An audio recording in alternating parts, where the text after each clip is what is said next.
Research has found that having children is terrible for quality of life, but the truth about what parenthood means for happiness is a lot more complicated. What I want to say though, American births are declining, and it's partly because some millennials are deciding kids aren't worth it. I mean, the economy since 2008, lack of affordable childcare, affordable housing, and the pandemic era lifestyle changes, these are all adding up. Plus, millennial women are also finding life fulfillment outside of having children. So for the undecided, we're going to help answer the question, should I have children? For sure, more and more younger Americans are choosing to be childless. Check this out.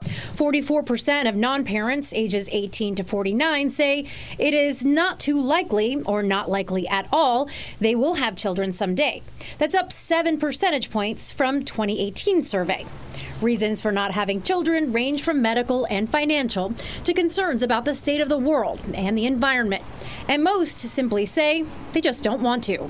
Being a dad myself, I honestly have to say, I get it. Being a parent is hard, no doubt. I hope more people are seeing the weight that comes with that decision. Children should be wanted, not regretted. Are you with me, guys? So let's talk about having children. Is having kids really worth it? That's what we hope to answer in today's video. Since 2007, our nation's been on a bit of a baby-making slowdown, with the birth rate dropping by around 2% each year. Now, everyone was thinking we might get a pandemic baby boom, but surprise, the coronavirus actually made things go south even faster, with births plummeting by a whopping 4% last year. That's the biggest nosedive in birth numbers since way back in 1973. Turns out, the baby wave crested in 2007, took a dip in 2008 during the Great Recession, and then nosedived even more during the pandemic. Now, there were a bunch of reasons for this, from increased contraception to fears of bringing a new child into a world with climate change, but chief among them is an expensive economy without affordable childcare that coincides with decades of progress for professional women. You've heard this phrase often, not in this economy. America is in the midst of a childcare affordability crisis. Raising a child to age 18 in America will cost parents an average of $230,000, with most of those costs in the first few years of the child's life. And yet it never ceases to amaze me how people figure out the cost of children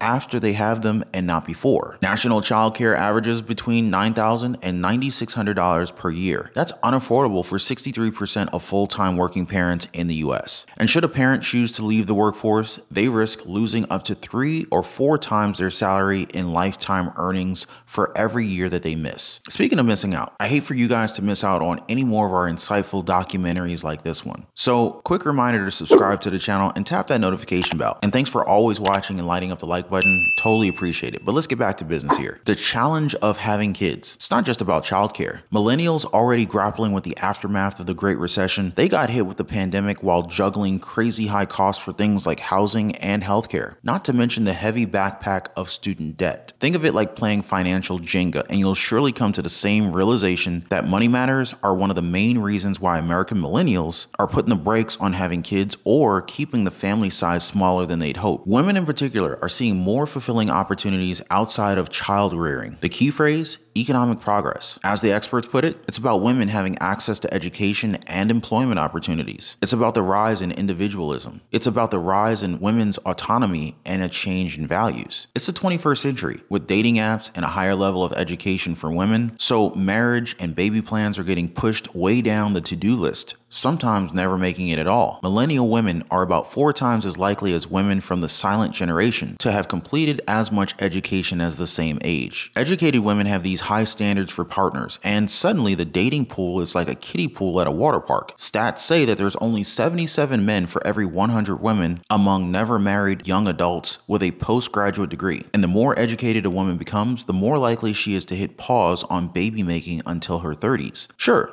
student debt plays a role, but it's also because today's women have a buffet of life options that they didn't have 50 years ago. A 2018 study from the Institute for Families Studies found married mothers were less happy than married women without kids. Seems like millennial women may be realizing this themselves. There are just these new avenues for fulfillment, like having careers now before they settle down. That wasn't the game plan in the past. It all adds up. Having kids later is a thing, not just to avoid derailing other goals, but often because they're cutting down the kid count to keep other dreams alive. I talked to my friends about this, and more of them are actually saying that they're finding more fulfillment in being uncles and aunts. Best thing in the world as far as they're concerned. Enjoying your nephews while being raised by someone else? Pure genius. Not everyone is meant to be a parent, and that's okay. If anything, the world is populated enough, so only people who want kids should have them. I guess what I read is true. Millennials like to be unencumbered, and their economic experiences have made them question what makes a life successful. Something along the lines of, maybe a full, rich life is one that's overflowing with creativity, travel, exploration, all stuff that kids make more difficult. You know what I mean? Millennials have been paving this new standard for some time now, but the pandemic was a turning point. During this time, no one has envied the parents struggling balancing childcare and work, and a near apocalyptic 3 years has also made us question the meaning of life. Turns out, life's too short and unpredictable, and the old school social and economic systems just don't cut it anymore. Now, the drop in baby making pool is proof that millennials are turning what used to be a taboo into a new norm. And guess what? This might just be the kickstart to reshaping an economy that puts women's opportunities front and center. Early research shows having kids is bad for quality of life. Psychologist Daniel Kahneman and his team asked about 900 employed women to report at the end of each day every one of their activities and how happy they were when they did them. Surprise! Being with their kids ranked lower in happiness than things like watching TV or shopping. Other studies say the happiness dip sticks around for a while, and your marriage satisfaction takes a hit until the children leave the house. Let's be real. Having kids, especially when they're little, comes with a whole package deal of financial struggles, sleepless nights, and stress. Moms deal with the physical toll of pregnancy and breastfeeding, and suddenly your loving partnership can turn into a battle over who gets to sleep or work. But any parent can tell you, it's not all black and white. One study finds that fathers aged 26 to 62 actually get a happiness boost, while young or single parents suffer the greatest loss. Geographic differences matter too. A 2016 paper looking at the happiness levels of people with and without children in 22 countries found that the extent to which children make you happy is influenced by whether your country has child care policies such as paid parental leave. And with that being said, the country with the greatest happiness drop after you have children? Yep, you guessed it, the United States. But here's the interesting part. A lot of people would have had happier lives without kids, yet they still call parenthood the greatest thing that they've ever done. So what gives? One possibility is a phenomenon called memory distortion. When we think about our past experiences, we tend to remember the peaks and forget the mundane awfulness in between. So even if our day-to-day might involve dishes and emails, our memories tell a different story, and we dub parenthood the ultimate joy in our life tales. Now, it gets more complicated, especially since we live in a pronatalist world where the unspoken message is that everyone should want children and should have them, the end. But to answer the question that I posed earlier in this video, deciding to have children, raise children, or live a child-free life is a journey that's unique to each person making these decisions. No one can tell you what's right for you, yet society, family, and your own assumptions continue to influence these decisions and sometimes even demand a particular choice. So let me share some advice from the expert. Number one, first things first, give yourself a break. If you have a partner, take a designated reflection period, like 1 to 3 months where you and your partner just don't talk about this whole parenting thing. And if you're single, take a pause from overthinking and chatting about it with everyone. During this break, make a pact with yourself. No leaning toward any decision, just let it be. Embrace the fact that being unsure is a whole lot more complicated than it seems, and that's totally cool. There's nothing wrong with you. It's just part of the journey. It also helps if you drop the whole pros and cons list. If you've been at it for the umpteenth time and